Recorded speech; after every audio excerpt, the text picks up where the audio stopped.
Thank you for allowing me to share my experiences with you as a veteran of World War II. All the artifacts I'll be showing you here are stored at a state armory and not my home. There was a Holocaust, and I was an eyewitness.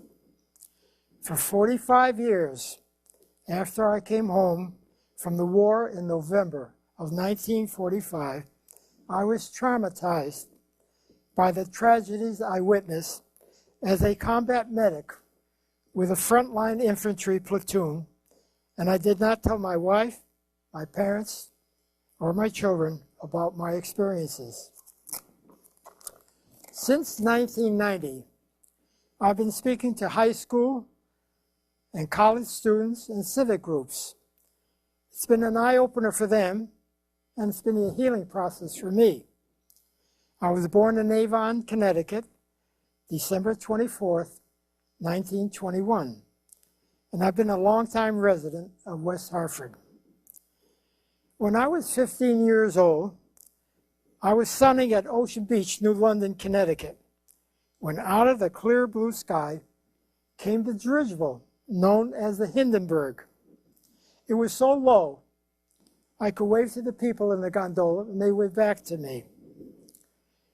The airship had the large swastikas on the fin, on the rear fins, and it was in 1937, a year later, it blew up when it was at Lakehurst, New Jersey. It was trying to moor. Being an only child, I kept a diary, and I wrote in my diary that I saw the Hindenburg. Little did I realize that I'd be fighting over in Germany a few years later. I was drafted in September of 1942. Until I was called into service, I got a job at Colt's Firearms in Hartford testing machine guns. All the machine guns I tested had to be tested to be sure they were in working condition before they were shipped out to the military. Then in September of 42, my draft notice came along, and I was drafted into the Army. I was sent to Texas for medical training, not to be a doctor, but to give first aid to soldiers and civilians. While I was in Texas, every few months we had a furlough, time off for good behavior. In 1943, I was home on a furlough, and an acquaintance of mine said, "Ben, how would you like to meet a nice tomato?" A nice tomato in those days meant a good-looking girl. So I said, okay. So I hopped in the car, and he lived on Vine Street in Hartford. I met his wife. I walked in the kitchen, and there I met the girl that literally knocked me off my feet. I saw her for about a half hour. I was a PFC, which is one stripe, and we talked for a while. And then I went home, and I told my folks, I just met the girl I'm going to marry. And my folks said, "You're nuts. What are you talking about?" I said, "Yes, someday I'm going to marry her." That was in October of 1943. Then I got another furlough in 44 of March. But in the meantime, while you're in the service, you can write all the letters you want, and all you had to do was write "free" in the upper right-hand corner and mail it from the Army post. And we became acquainted that way. She lived in Maine, actually, and she invited me to come up to Maine next time I had a furlough. So in March of 44, I got another furlough. I stopped in Hartford, and I told my folks, I'm going to Maine, I'm going to meet her folks and her, and bring her back to Hartford, and we'll have an engagement party. My folks said, "How are you going to do it?" I said, "I'll do it." I went up there, the small town of Saco, Maine. I met her folks. They met me at the train, and went to her house. And that night we went to a movie with her brother-in-law and sister-in-law. And on the way back from the movies, we exchanged class rings.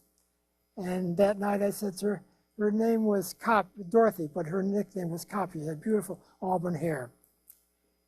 And I said, "Copy, let's get engaged." She said, "Okay." So we exchanged class rings. The next morning we told her folks that we want to become engaged. Well, they hit the ceiling. They said to her, "You don't even know him. What do you mean you get engaged?" And I said, "Not only that, but I'd like to come to Hartford. We'll have an engagement party." And so I finally induced them to come to Hartford, and we had an engagement party at my house. This was the engagement picture we had taken at my house. And of course, we corresponded, and I got wind that I was going overseas. Where I was going, I didn't know.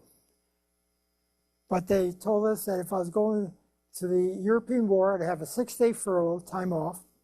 If I was going to the Pacific War, no time off. Luckily, I was going to the European War. I went to Maine. My folks came up there, and we got married in the synagogue at Old Orchard Beach, Maine, July the 14th. And after that, I went back to Texas. After Texas, they sent us to Pennsylvania to another camp, a hush-hush camp. You couldn't call anybody in. Nobody could call in. We couldn't call out. And they got us ready to go overseas. We were issued a duffel bag, which I'm going to show you right now. This is called the duffel bag. It was issued by the government. You carried all your belongings here, all your clothes, utensils, whatever, and it had two things, your name and your serial number. When you enter the service, you're given 8 numbers. When I first received my 8 numbers, I thought I'd never remember them. Now I can't forget it. 311-89420. From Camp Reynolds in New Jersey, they got us ready to go overseas. And we left Norfolk, Virginia on September the 1st, 1944. We boarded a Liberty ship. The ship would hold about 550 troops. And we left Norfolk, Virginia on September the 1st, and we went into the Atlantic Ocean. And we met over 100 other ships similar to ours. Some carried tanks, some carried troops, and we formed a convoy. And we had Navy destroyers that watched us as we went overseas. They circled us and went between the ships. We went in close formation. It took us 30 days to cross the Atlantic Ocean. We went very slow. It was a very calm sea. But we had a radio aboard. There wasn't much other entertainment. The ship was so big, if you're on the top deck and you went downstairs, that was the whole ship. The bunkers were about 6 high. As I say, we had a radio, and we had music from our days, like "I'll Be Seeing You," "Don't Sit Under the Apple Tree," "As Time Goes By," and the music was coming from Berlin, Germany. There was a woman called Axis Sally, and she would broadcast to us all this beautiful music every day. And then in between the music, she would say, "We know where you're going. We know what you're going to do. Give yourself up, and we'll treat you humanely," and all that bunk. And this was our entertainment. We had no idea where we were going, but we finally entered the Straits of Gibraltar, and we were in the Mediterranean Sea. I had a helmet. The American helmet consisted of 2 parts, a liner, very light, and the steel helmet itself. Being a medic, I had a cross on it, a little off center, because the Nazis use this as a target sometimes. And when we were in the Mediterranean Sea, there were a lot of mines in the water. They were set up, I don't know, by us or who, but we went very slowly past them. And I was on guard one night, and this is the way you wore your helmet. And you're supposed to buckle it. But of course, I forgot to buckle it. And I was looking at the ocean, the sea. Beautiful, looked like diamonds coming up from the bottom, but it wasn't. It was flora, the growth from the bottom of the sea. And as I was bending over, my helmet slipped off, and I saw it floating away. my first thought was, Ben, you better get it. You're responsible for it. But my second thought was, Ben, if you go there, nobody will go and know you're gone. So, of course, I didn't go. The next day, we had inspection by the lieutenant. We had to take all our clothes out and put it on the deck. And he said, soldier, where's your helmet? I told him what happened. He said, don't worry, we'll get you another one. Well, we finally landed in Naples, Italy. Naples was completely bombed out, the harbor. The ship was docked, and one of the first things they attached to our ship was a balloon, a very large balloon that went up in the air and had a wire attached to the ship. And that was to prevent airplanes from shooting at us, coming down and shooting at us, because if they hit the wires, it could tear a wing off.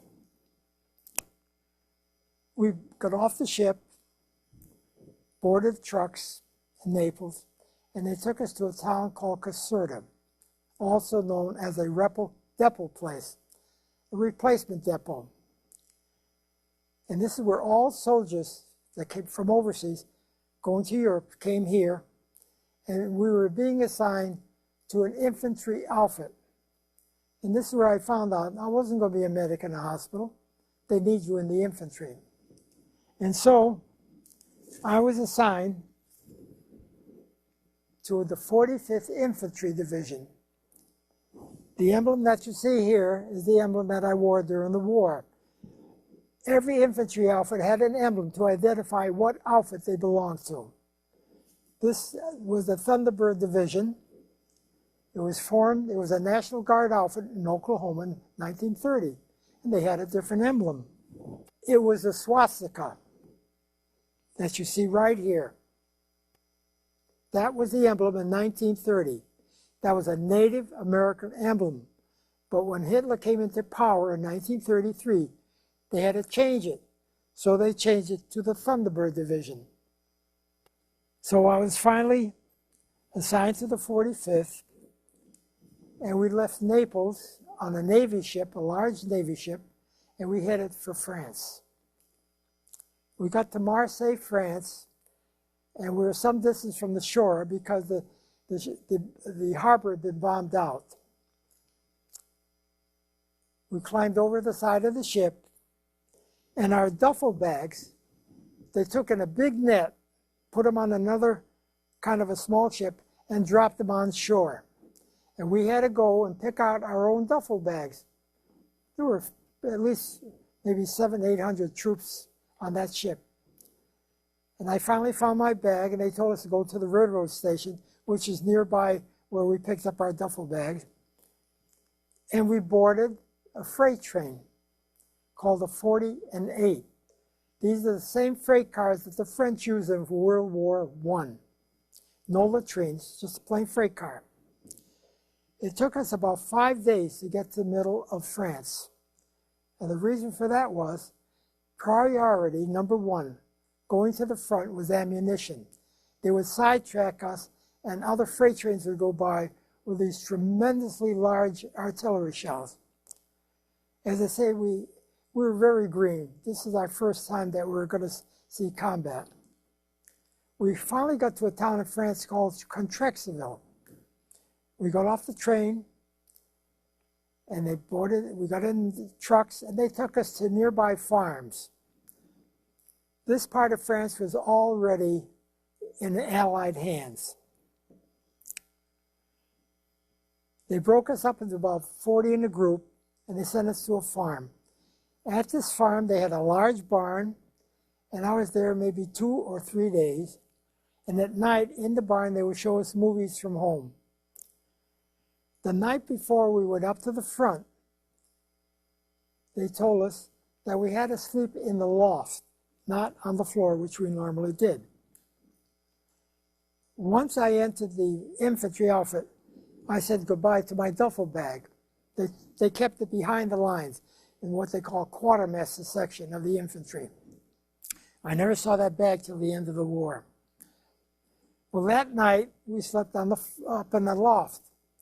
And we woke up in the morning, we got the shock of our lives. In almost every infantry outfit, there's a group of American soldiers called Graves Register. These are soldiers that go into the field and pick up the American soldiers that have been killed, and they bring it back to one particular spot. Unfortunately, they brought it back to this area, to this farm where I was. And we woke up in the morning, the whole floor was filled with American soldiers that had just been killed. Still in the uniform, carrying everything they needed. They were just lying there. When you enter the service, you're given 2 dog tags. And on the dog tags, it has your name, your serial number, last time you had a tetanus shot, and also in the lower right-hand corner had the letter C, H, or P. C for Catholic, P for Protestant, H for Hebrew. They take one tag and tie it to the soldier. The other tag, with all his personal belongings, are sent to their nearest of kin. It was shortly after that they put us in trucks, and they headed us toward the front line.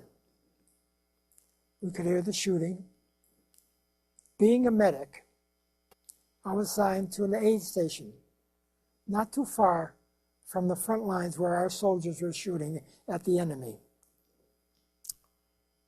At the aid station, there were about 13 medics. I had an armband, I had my helmet, and I had a plastic medical kit. Not a plastic, a canvas. Very similar to what you see here. Made out of canvas, but in it we had codeine, scissors, bandages, and a powder called sulfa powder. That was supposed to be the miracle of the day. If you put it on an open wound, it was supposed to stop infection. And I carried it on my side. Once the shooting started, we had telephones, but they were wired by our infantry outfit, the Signal Corps. They were wired to the different companies that were fighting in the front. And the phones would say, we need a medic in A company, B company, C company. We had a Jeep, and we had a Red Cross in front of the Jeep. And about 4 of us would hop at the Jeep at one time. And the driver was told where to go, where they were fighting. When we got there, there was either an officer or a soldier.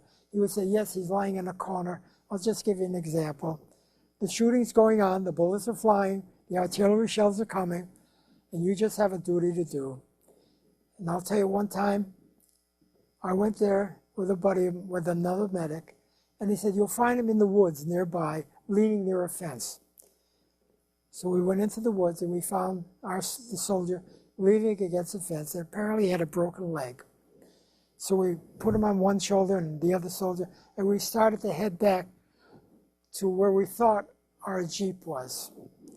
The shooting had stopped, everything was quiet, and all of a sudden we heard a voice. Where in the hell are you going? And we looked around, we couldn't see anybody. Where's that voice coming from? And we saw one of our American tanks. It was camouflaged, and the soldier was sitting on the top. He said, you're heading for the enemy territory. There's no sign saying this is the way back. So luckily he stopped us. We found our Jeep, and we took him back to the aid station where I was. At the aid station, they evaluate the soldiers. If he's very severely wounded, they get an ambulance from way behind the lines, come to the aid station, pick him up, and take him away. If he's not that severely wounded, he's taped up, and back to the front he goes. I was there maybe about a week. And another time I went out on a call with another buddy, and the fellow said, he's lying near a building. It was one of my buddies that was on the ship with me, and he was a medic. He had his armband, he had his helmet, and he was lying there. I checked him over as best I could. We also had a small piece of metal, shiny metal. If you hold it against their mouth, you can see if there's any vapor coming out. I thought he was just resting or he was unconscious. But I found a small amount of blood near his right ear. Apparently, a piece of shrapnel, when an artillery shell explodes, it blows into 1,000,000 pieces. And apparently, a piece of metal landed in his head and killed him. I knew him very well because we were on the ship going across. There's no, you can't turn around. You're there. You do the best you can. And so maybe about a week after I was at the aid station, they assigned me to the same company that the soldier was killed, the medic, and I took his place. It was called Charlie Company. Every company had a letter, like A Company, Baker Company, Charlie Company, so on. And I was assigned to Charlie Company, and I stayed with them till the end of the war. In France, we liberated towns. The French people were very happy to see us, as against in Germany. Once we were inside Germany, very rarely did the German people come out. But we knew they surrendered. The shooting stopped, and they hung out their white bed sheets from the buildings to show they surrendered. That was the main difference between the both. While we were in France, we saw V-bombs, called buzz bombs, coming from Germany. They flew very low, and some of them were very slow. And we were told, don't worry about them. As long as you hear the motor running, it's fine. Once that motor stops, the thing nosedives and blows into a tremendous explosion. They were probably heading for England. Now, my outfit already had fought in maybe 4 battles before that. They fought at Anzio and Salerno in Italy, and now they made the invasion of southern France, and they were fighting now in the middle of France, where I joined them. While we were in France and Germany, we saw almost every day hundreds, and I mean hundreds, the sky was filled with American bombers. I made a model of one, the B-17. This was a beautiful plane. They were very high. You could barely make out the shape of them, but they left a vapor trail. The sky was filled with the vapor trail of these planes heading for Germany. Once we got into Germany, it was a different story. Many of our planes didn't have escorts from American fighters to help them in Germany. They were what they called dogfights. The Germans would attack these large planes and blow them up. And sometimes we saw the airmen coming down their parachutes. There's nothing you could do. But I'll tell you, the American pilots, unbelievable what they did for us. The Battle of the Bulge happened in December of 44. And we were not directly involved. We didn't even know there was a Battle of the Bulge going on. That was north of us. That's where General Patton was with his troops. Luckily, the battle was in our favor. But had it not been in our favor, the Nazis could have captured our whole outfit plus other infantry outfit, because they could have come down behind us and cut us off. In January of 1945, we captured a town called Wingen in Alsace-Lorraine, the northern part of France. A group of medics, including myself, were sleeping in a large barn a short distance from the town. Early in the morning, one of the riflemen came running into the barn and said, "Hey, you better get out of here." The Nazis recaptured the town and a great part of our outfit. We were not captured, but we went up a road and joined what was left from our outfit. And it took about another day before they sent in other tanks and troops. They recaptured the town of Wingen. That was a close call for all of us. In February of 1945, we were fighting near the German border, and they took us off the front lines for a rest. They put us in trucks, and they took us back to France, which was now completely liberated. We stopped in a town called Luneville, up in Alsace-Lorraine, a very small, beautiful town. I got off the truck, walked around the town, and I found a synagogue.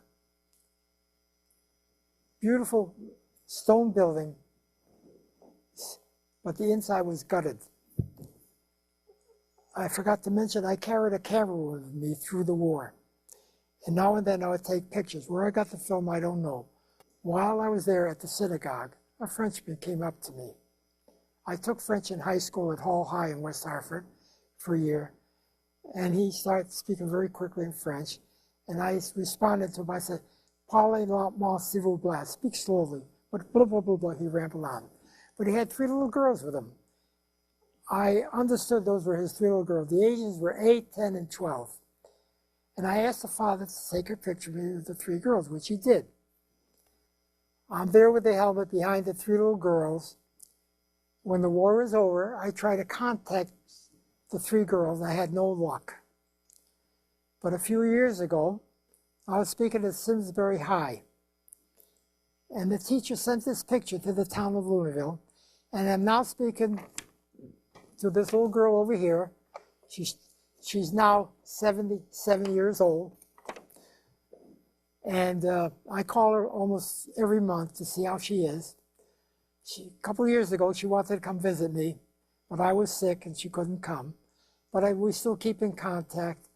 And she taught English in the town of Lunenville. But I meant to mention to you, when I was at the synagogue with the 3 little girls, the father gave me something to remember him by. I'll never forget it. Most precious thing I have. It was a Star of David that he had to wear that you see right here. It's a yellow cloth with the word Juif on it, meaning Jew. This is what he had to wear when the Nazis took over France. And the little girl's name is Arlette, and she told me what happened when the Nazis took over France. The government in France was called Vichy, V-I-C-H-Y. They were vicious. They gave the names to the Nazis of every Jewish person in France. And all they had to do was go to every town and pick up the Jewish people. Her grandparents were one of the first to be picked up and taken away. And they were sent to Dachau Concentration Camp, where they perished. In the meantime, I made an acquaintance of another Frenchman that Arlette told me about. I called him, and he spoke fairly good English. He was 17 years old, and he was in high school in Lunenville. And he told me he remembered the day when the Nazis picked up the Jewish people and put them in trucks. All the students and the teachers were looking out the window as the trucks went by the school. And all of a sudden, one of the Nazis came into the school and asked if there were any Jewish students there. And they said, "No, we don't have any." He looked around and he left. But there was a Jewish student there. He came out from the closet. He went to the window and he watched the trucks. And he saw his parents. They were open trucks. He saw his parents in one of the trucks. He ran out of the school, got in the truck, and they never heard from him again. After spending a little time at Lunenville, they took us to another small town nearby, and we had our rest there. They had a high school. The school is right here. This was their school. This is one of my Native American buddies. This was me here, and this is one of our anti-tank guns. In March of 1945, a group, my outfit, which had thousands of soldiers, and 3 other infantry outfits were trying to capture Nuremberg, like a New York City, tremendously large city. My group that I was with, we were about 5 miles inside Germany, guarding a small bridge. I mean, a very small bridge. But apparently it was important because this road led to Nuremberg. We were all set up. Everything was quiet. We had our foxholes. And middle of the night, all hell broke loose. Some Nazis escaped from Nuremberg, and they bumped into us. The shooting went on back and forth. And then there was a lull in the shooting. The sergeant in my outfit came up. By the way, in most infantry outfits, they called the medics medic. But my buddies didn't like, the Native Americans, they didn't like the word medic, so they called me Doc, even though I wasn't a doctor. They called me Doc. Doc, I want you to go back into town and tell me we need some more support. I said, how am I going to do this? He says, cross over the bridge and take a left. Keep walking, but you got to know the password. During the war, the Nazis would capture Americans, put their uniform on, infiltrate our outfit, the outfit, and we wouldn't know who's who. But he says, you got to know the password. The password that night was Arrowhead. He said, don't forget it. I said, I won't. I started walking down the slope. I crossed over the bridge and took a left. It was very eerie. I whistled. I even said what I know of the 23rd Psalm. And then all of a sudden I heard the word halt. And I heard the word arrow. And I said, head. He said, keep your hands up. I had my helmet on with the cross on. I had my armband, but I didn't have my medical kit. It was destroyed during the shooting during the night. And he marched me into town with my hands up. And I met the captain that was in charge. I gave him the information. And within a couple hours, I went back with a Sherman tank and more troops. We came to the bridge. It was starting to get daylight. The tank sat straight on top of the bridge and shot straight into the woods. The Nazis came running out. The ones that dropped their guns, we took as prisoners. The ones that didn't drop their guns, they killed them right there. When the shooting was over, I think we had maybe 50, 60 prisoners. They were sitting in 2 rows.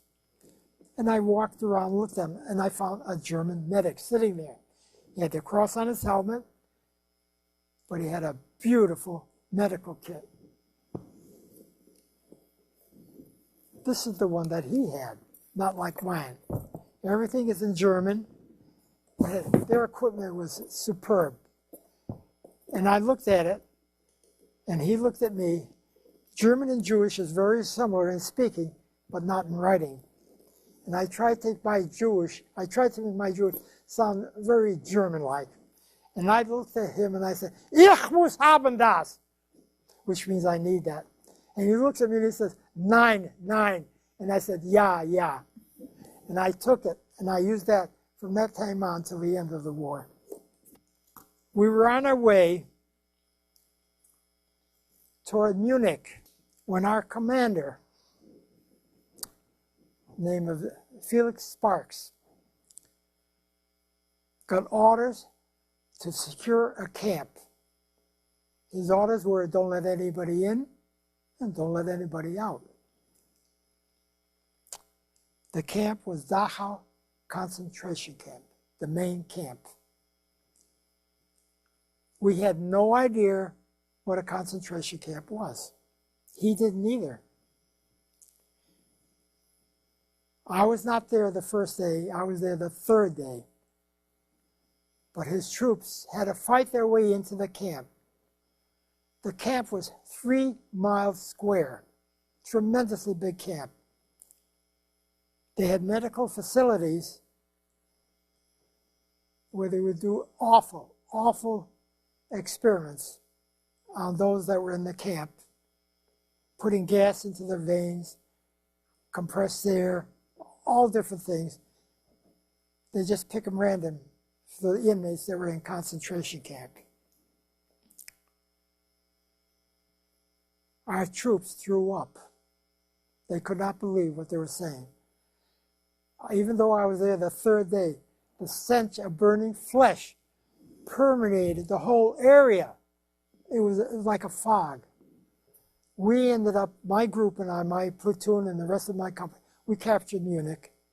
And we no sooner got there than we got orders to go back to the camp. They were going to send us to a camp. We had no idea what kind of camp it was. They put us in trucks, and of course we were heading for Dachau. We weren't even near the camp when we looked at each other. What is that acrid smell coming from? We got to the main gate. There were several trucks with us. And the big iron gate in German, it said, Arbeit macht frei. Work will set you free. They told us that there was so much dysentery and typhus around, we could not go anywhere in the camp except the big open field. Those that can walk will come and talk to you. The others are sick, too sick to get up from their beds. But even though as much medical help came, they were dying at the rate of 200 a day. They were so emaciated. When our troops first got there, they gave them something to eat, and they died right in front of them. They couldn't swallow. It was impossible. So we were in this open field, and we waited and waited for people to come see us. And eventually, we saw people coming toward us very slowly. Most of them were skeletons, skin and bones. Some were dressed something, but most of them were just in rags, blue and white faded pajamas. I couldn't tell men from women. Impossible. You couldn't tell. When they came up to us, they hugged us, they kissed us, they thanked us, they gave us names of people they knew in the United States or elsewhere. Some that lives with me to this day. I can't believe what I was witnessing. They had 36 barracks in that camp, single-story wooden buildings. This camp was built in 1933, one of the first camps that Hitler built when he got into power. It was supposed to hold 400 prisoners. It was now holding 1,400 in each building.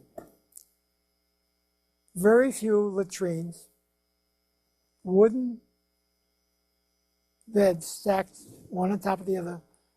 Some had straw, some didn't have straw, just wood. Our troops could not believe, as I say, they threw up. Some of the guards, some of them, changed into the uniform of the blue and white pajamas. The inmates knew who they were. There were also about 35 or 36 freight cars in the camp loaded with bodies of people that were transferred from other camps. The British were liberating camps, the Russians were liberating camps. They put them in a train and sent them to Dachau. By the time they got there, they were either starved to death and they were brutally beaten. It took 45 years before I started talking about it again. And it still is with me to this day, what those bastards did to innocent people. There were 50 different nationalities in that camp, unbelievable, when the camp was liberated. We liberated some 30,000 people. Something I'll never, ever forget.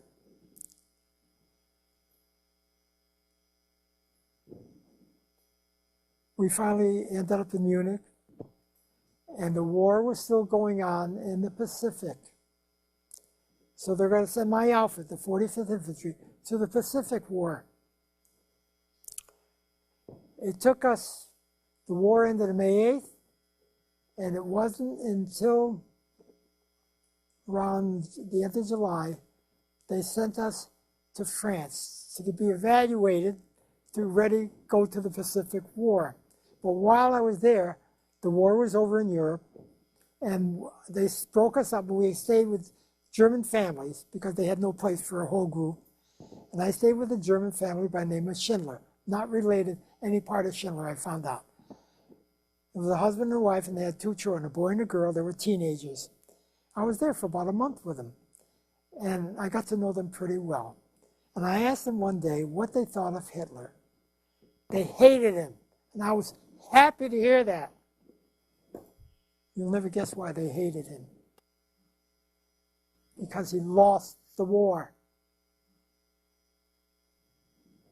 Not for what he did, but because he lost the war. That sticks in my mind to this day. Almost everybody you met when I was in Germany, from the war's end to then, they all said, "Nix Nazi, I'm not a Nazi." I used to write letters home to my wife, but I became very superstitious toward the end of the war because I saw a lot of fellows sit down and write a letter to their loved ones. Sometimes the same day, the next day, they were either killed or wounded. I said, I'm not going to write anymore. It might be my last letter. But when the war ended on May 8th, we were in Munich, Germany, and I wrote a letter to my wife. One letter, I'm going to read it to you now. What can I say, my darling, when words I cannot find to express my love for you, my beloved darling wife? And though we're miles apart, you are and have always been right here inside my lonely aching heart. As I sailed across the ocean blue and through the straits on the Liberty to Italy, and there received with so much glee your inspirational letters, which meant so much to me. And then to France, where I was given a job far different from the one I thought I would have found. Another fellow was doing his part till the fickle finger of fate had found his heart, and now I was to carry on. I prayed, my darling, that I may live to see mother and dad and you, my darling sweet. I pray that you and I may be one and have our own in our own home. I pray to stay in my own way, sometimes in foxholes in the rain, or covered with snow, oh so cold, or in a house where I'd feel a little safer from the snow and the rain and the cold, but most of all, the hot shrapnel of bursting shells that knew no man, father and uncle, a brother or cousin, an only son, one of a dozen, Catholic, Jew, Protestant, black, white, good, bad, carried a gun or a Red Cross armband. God, will this war ever end? Attack and attack to the infantry, right on into Germany, but never knowing from where or when the enemy may try to strike back again and do the things that war is hated for. There were big towns, small towns, rivers and streams, roadblocks and trees, and so many things. These people seemed friendly, at least so it seemed. What was happening to Hitler's dreams? We traveled in convoys for miles at a stretch, dusty and dirty or tired and wet, searching for Jerry's, another name for Nazis, and snipers, those rats. Houses were burning and cattle lie dead. Whoops, be careful, they say there's mines up ahead. How could you hate such people as these, who gave you their eggs and beer from the kegs? Every minute of the year, you could hear them say, "Nix Nazi." Oh, such nice people, I dare say. But then came the horror and cruelty beyond one's imagination could ponder upon. There was Dachau, Buchenwald, and more camps about where civilization was simply wiped out. This was our answer to why we fought on and how our hatred for the Germans was found. And as today I reminisce of all the boys we sure do miss, I cannot help but say a prayer for those who fell. Kohia, Keller, Kane, and Sales, and a prayer for those who live. Oh, darling, I don't feel any smarter for all the things I've seen and done. I just feel oh so lonesome for you, my dearest one and only one. And I hope and pray that someday I'll be sailing back across the ocean blue to you, to live and love as time goes by in our own home for 2 or 4 or more, and vanish the lonesomeness that's in my heart. For you, my sweetheart, my darling wife, till then, God bless you every day and night. Sweet dreams, sweetheart. I love you with all my heart, your hubby Ben. May 8th, 1945, Munich, Germany, 179th Infantry Regiment, 45th Infantry Division. On July the 14th, 2009, my wife and I celebrated our 65th wedding anniversary. On August 25th, 2009, I lost my soulmate, the love of my life. You never lose the one you love if you love the one you lose. I forgot to mention that we were in France. I was at Camp Lucky Strike. They had a lot of camps set up for us to go to the Pacific. They were named after cigarettes. Camp Lucky Strike, Camp Chesterfield, Camp Old Gold, Camp Philip Moore. I was at Camp Lucky Strike, which is La Harpe. And luckily on August the 15th, the war ended in the Pacific. While I was in Munich, they issued us the Eisenhower jacket, what you see here. This is a similar jacket that General Eisenhower wore during the war. And they issued our outfit, this jacket. I witnessed many prisoners right after the war being marched through the streets of Munich. My buddies and I were standing and watching thousands of German prisoners being marched through the streets. And among them was Hermann Goering. He was second in command to Hitler. All his medals were gone. He was kind of a short, stocky fellow. The German people loved him. They ran up to him, gave him flowers, gave him something to drink. And there was a big government building in Munich. The building still stands there. But there were swastikas all over the city. Big swastikas hanging. And I said to my buddy, I want to get one of those banners and take it home. We went up to the 3rd floor. We unraveled it, and I got it right here, which I'd like to show it to you. This building, by the way, I didn't know at that time, but when I was inside, I found a dining room all set up with beautiful plates, sterling silver, and on the initials were AH. I found out later that Hitler had an apartment in this building. It was I forgot, it was a 3 or 4 story building. And you could take anything you want. I did find a German helmet, which I have here. This is one of the banners that was hanging outside the building. This is what I showed to everybody. This was Germany from 1933 to 1945. Millions of innocent people, 6 million Jewish people, and probably 5 million, all different nationalities that were killed under this regime. Hate, the most evil emblem in the world. They have a Holocaust memorial at the state capitol in Hartford every year. 1996, I was wearing my Eisenhower jacket, and a man walked up to me. He says he remembered the emblem. I said, why, were you at Dachau? He said, yes. He and his wife were inmates when we liberated the camp. We liberated some 30,000 people. I did not know anyone. We became good friends. That was 1996. 2006, I went to my cardiologist in Hartford. He said, Ben, you got a blockage. Put me in St. Francis Hospital. The surgeon, cardiac surgeon that operated me and saved my life was their son. The doctor's name was Dr. Jacob Scheinemann, and his parents were the ones that were in Dachau. Something I'm just thankful for that ever happened. I have a card which I hand out to students and everybody. It just tells that I'm a speaker about Dachau, but in the back it says, save humanity. Stop hatred and bullying by practicing my life-saving motto. No act of kindness, no matter how small, is ever wasted. Just think about it. You can do it and never give up. And always remember, we all belong to the same race, regardless of your religion, your culture, or what. The human race. Thank you all. God bless you.